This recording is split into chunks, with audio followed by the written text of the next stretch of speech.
In 1901, the Tamar Valley became home to one of the country's first fish farms. This is the River Tamar.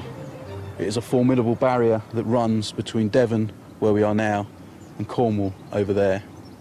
And come the Edwardian period, the mining that happened in the hills around us, it polluted this river.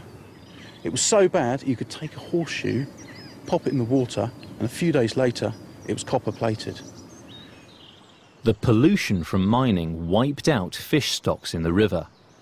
So the Tamar's biggest landowner, the Duke of Bedford, turned to Edwardian science to farm fish in an artificial hatchery.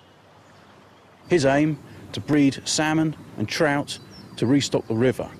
My aim is setting up a fish hatchery here on our farm to explore that Edwardian science, which is now a multi-million-pound industry. First pioneered in Scotland in the late 19th century, today over a quarter of all fish consumed in the world is farmed. Travelled upriver to meet Rodney Hill and 96-year-old Horace Adams, who worked at the hatchery on the Duke of Bedford's Devonshire estate. So this hatchery was built around, as I say, well, 1900 to 1910, anyway, at that period. Horace is one of the few men who has bred fish the Edwardian way. We had 4 boxes. Water comes through here. Here's the taps, and it runs into this box here. Yeah. And it flows through there onto the next box. And then the eggs were put into the hatchery. In the old days, they used to sit the eggs on the glass tubes, singly, and then latter days, they used to put them in big trays. Once you've laid them onto the tubes, full stop. You mustn't interfere with them again then. Right.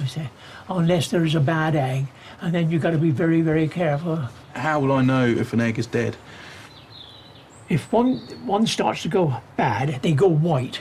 Right. And if you leave them there for over a day, they throw out a kind of fungus, and that affects the other eggs. So you've got to make sure you get that egg out immediately, otherwise you can destroy the lot.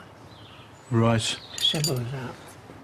And then they start hatching out, and they hatch out in from 39 to 41 days. And there's a little yolk sac, which feeds them for about 14 days.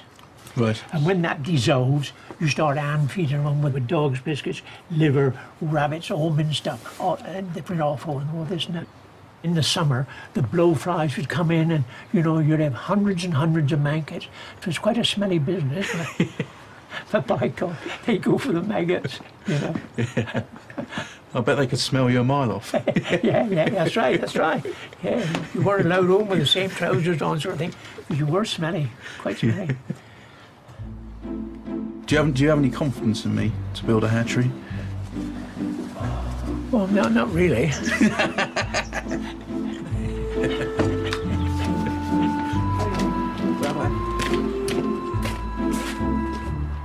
Well, Horace and Rodney, they've given me a lot of information, but also given me a lot of doubt.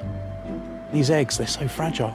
If the box gets knocked, if it gets too cold, if the water is too flowing through too quickly, they're all going to die. So it'll all come to nothing. Peter's been hard at work constructing his trout hatchery. 3 sections here, and then the fish will jump out here. He's attempting to replicate the Edwardian design that Horace and Rodney described to him. So I've finally finished my hatchery. The water's going to come in here through a pipe, and it will slowly feed through these holes into these 3 chambers. This first one is going to have glass rods upon which the eggs will sit. These other 2, I'm going to put stones in to mimic the riverbed. Water will flow over the top, keep it all oxygenated, and hopefully we'll have little trout that will jump over here into the final box. To waterproof the hatchery, Peter uses pitch, which is extracted from the roots of pine trees. This pitch is amazing stuff. It's actually a liquid. If we were to leave this long enough, it would be a pool on the floor, but that would be an awfully long time. For the pitch to be used as a paint, it has to be melted down. The same process used to waterproof boats. It's looking good. Time to get it on the hatchery.